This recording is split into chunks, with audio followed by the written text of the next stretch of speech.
নমস্কার। পত্রিকা থেকে কবিতা পাঠ এই পর্বে আজ মাস্তুল এই নামের একটি পত্রিকা হাতে নিয়েছি। মাস্তুল তারুণ্যের উদ্ভাস দশম, মানে পত্রিকাটি এটি বোধহয় 10তম সংখ্যা। তারুণ্যের উদ্ভাস। পত্রিকার সম্পাদক আকাশ গঙ্গোপাধ্যায়। সহ সম্পাদনায় দুজন আছেন, শুভজিৎ খাঁ, সোহম দাস।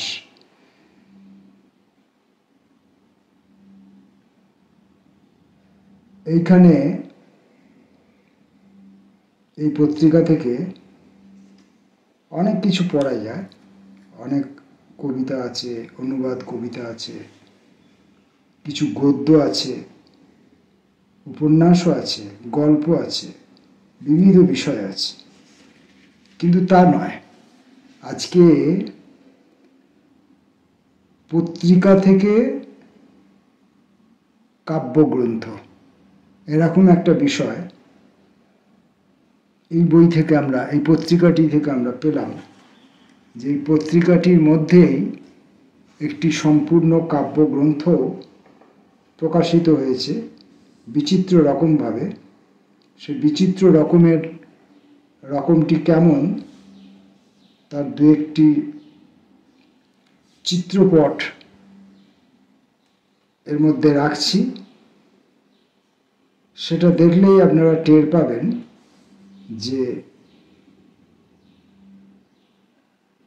ঠিক পাণ্ডুলিপি নয়, আবার ঠিক কোনো বই থেকে নেওয়াও নয়, এবং সেটা লেখক নিজেও তার আগে, এই বইয়ের আগে শুরুতে বলেছেন যে তিনি নিজে এগুলি টাইপ করে রেখেছিলেন তার ডায়েরিতে। তো যাই হোক, সেখান থেকে আমরা কবিতা পড়ার চেষ্টা করব। বইটির নাম নীরবতা কাম্য, দেবব্রত কর বিশ্বাস। নীরবতা কাম্য।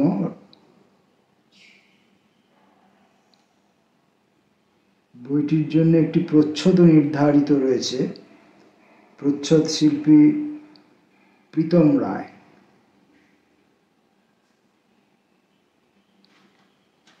যাই হোক, এখান থেকে আমরা দেখি, কবিতা দু একটি পড়ার চেষ্টা করি।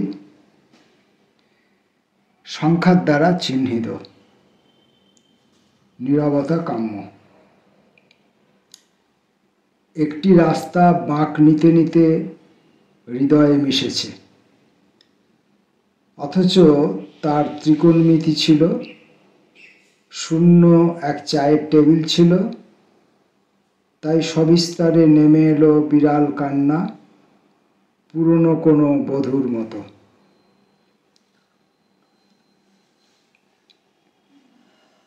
দু নম্বরে, এক একটি গানের বুকে ধরা থাকে এক একটি সময়। বুকের নদীতে স্মৃতি এসে ধাক্কা মারে ছলাচ্ছল।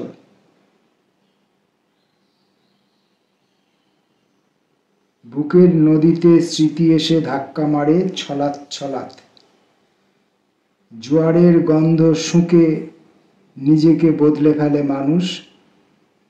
পুরনো গানের সঙ্গে ফিরে আসে নগ্ন আগাছা, পিছুটান। আমরা তখন ঘড়ির কাঁটায় মুখ ফেরাই, অগত্যা অপেক্ষায় বসে থাকি জোয়ার আসবে বলে।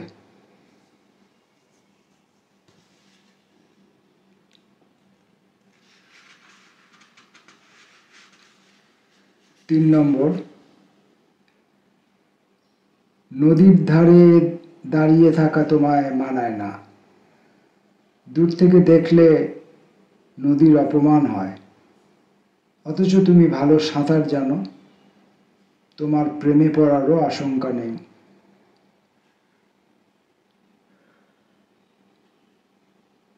চার নম্বর, একটি মন্দির বিগ্রহহীন পড়ে আছে। নদীর ধারে তুমি এসে দাঁড়ালে সে কিছুটা শান্ত হয়। তাকেও সবিস্ময়ে ঘিরে ধরে সম্বলহীন পুরোহিতের দল। কবির দাবি মতো এই পাণ্ডুলিপি বা এই বইটি তার কিন্তু প্রথম কবিতার বইয়ের পাণ্ডুলিপি বা প্রথম কবিতার বই। যদিও এটি যখন প্রকাশিত হচ্ছে তার আগে তার অন্য কবিতার বই প্রকাশিত হয়ে গেছে। ছোট ছোট লেখা আমরা পড়ি। 5 নম্বর, তুমি যখন ঠোঁটে করে বয়ে আনলে আমাকে জব্দ করার রীতিনীতি, তখন বিকেল। আমিও মনে মনে বাগানে ফুল গাছ পুঁতব ভাবছি। ঈশ্বর সহায়, এসব কথা কেউ জানে না।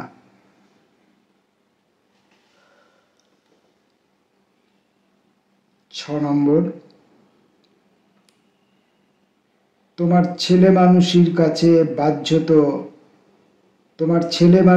কাছে বাধ্য তো বসে থাকি। কখনো হাসি পায়, কখনো রাগ। যেন সন্ধ্যের পর দেহ খুঁজছে অবিশ্রান্ত দিন। আমরা তবুও বিশ্বাস করি দুটো বিন্দু। যত দূরেই থাকো, জুটতে চাইলে সরলরেখা হবেই।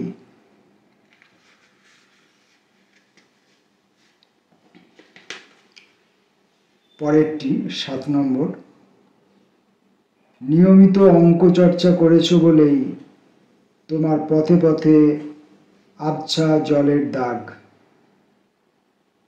তাকে তুমি নিয়ম বিলাস ভাবতে পারো, অথবা কোনো পাগল প্রাণ বন্যা রীতি। তাই ঘুম ভাঙলে দরজার কাছে যাও, দেখো সমূহ আকাশ নিয়ে গৃহদেবতা এসেছেন। রাত বাড়লেই বোঝা যায় ভালোবাসা কতটা গভীর। মাঝে মাঝে এমনও হয় সারাদিন কবিতা আসে না। ছিঁড়ে যাওয়া সম্পর্কের ভিতরেও লুকিয়ে থাকে টান, অদম্য টান। তখন পাশবালিশকেও অসহ্য মনে হয়। 9 নম্বর, কলকাতা থেকে হাওয়া হয়ে গেছেন স্বয়ং জন কিটস। অকস্মাৎ তাকে পাওয়া যাচ্ছে না এই শহরে। আমিও নাছোড়বান্দা, তন্ন তন্ন করে খুঁজে চলেছি বান্ধবীকে উপহার দেব বলে। যা কিছু ভাবার সবই লোকে ভাবছে। আমাদের হাতে কিছুটা সময়, আমরা হাঁটছি। রাস্তা আস্তে আস্তে পৌঁছে যাচ্ছে গন্তব্যের দিকে। আমাদের মুখে ভাষা নেই, গল্পের ভাষা নেই। যা কিছু বলার নৈঃশব্দ বলছে, যা কিছু দেখার সময় দেখছে।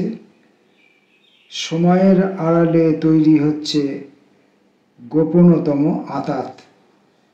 এই 10 নম্বর পর্যন্তই পড়লাম। বাকিটুকু শ্রোতা পাঠকরা অনুসন্ধান করে খুঁজে বার করে নেবেন কবিকে। হয়তো এতদিনে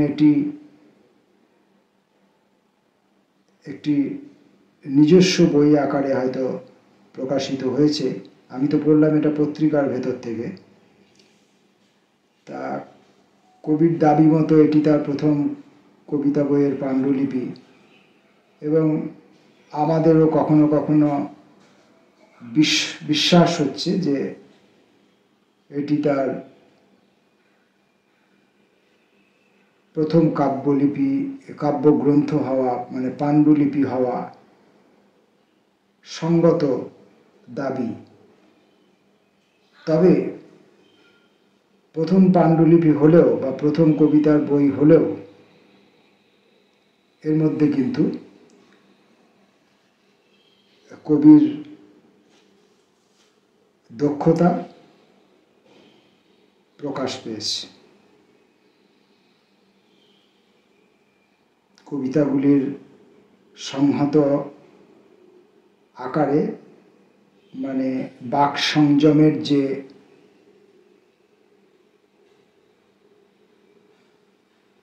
অভ্যাস, মানে অভ্যাস ঠিক বলবো না, বাক কথা বলার উপর কবির যে নিয়ন্ত্রণ ক্ষমতা সেটার উপর, আর কথা বলবার জন্য যে ভাষার দরকার, কবিতায় যেভাবে বাক্যগুলিকে বিন্যস্ত করতে হয়, কথাগুলিকে যেভাবে রাখতে হয়, সেই দক্ষতা এখানে পরিস্ফুট আছে। জড়তা নেই বললেই চলে, এবং কোনো রকম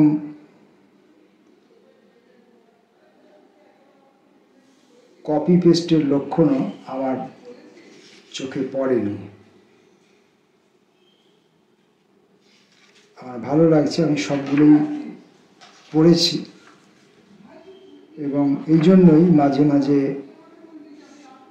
নবীন কবিদের, তরুণ কবিদের কবিতা আমরা মাঝে মাঝে পড়ি, এই কারণে যে সারা জীবন চেষ্টা করেও আমরা যেটা শিখতে পারিনি, লিখতে পারিনি, সেটা আমরা এদের কাছ থেকে শিখে ফেলি। এবং ইত্যাদি আরও অনেক কথা। আমি এই কথা বলতে বলতে আরও দু একটি কবিতা পড়বার ইচ্ছে পোষণ করছি। 21 নম্বরে কি বলছেন দেখা যাক।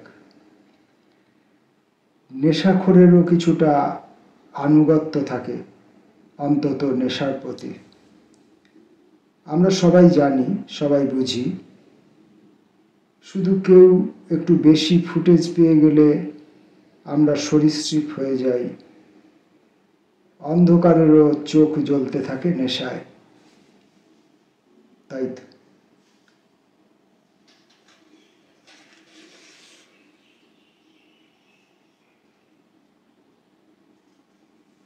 24 নম্বরে, তোমার কাছে আমি কোনো দাবি রাখিনি, স্মৃতিশক্তি না দুর্বলতা কি বলে দেবে আমায়। নিজেকে চিনতে পারিনি বলে আকস্মাৎ এক উটকো হাওয়ায় ভেঙে চুরে যেতে বসেছিলাম, অথচ যে নরম হাত আমাকে টেনে তুলল, বাঁচালো, সেই আবার দেখিয়ে দিল মুদ্রার অন্য পিঠে জীবন।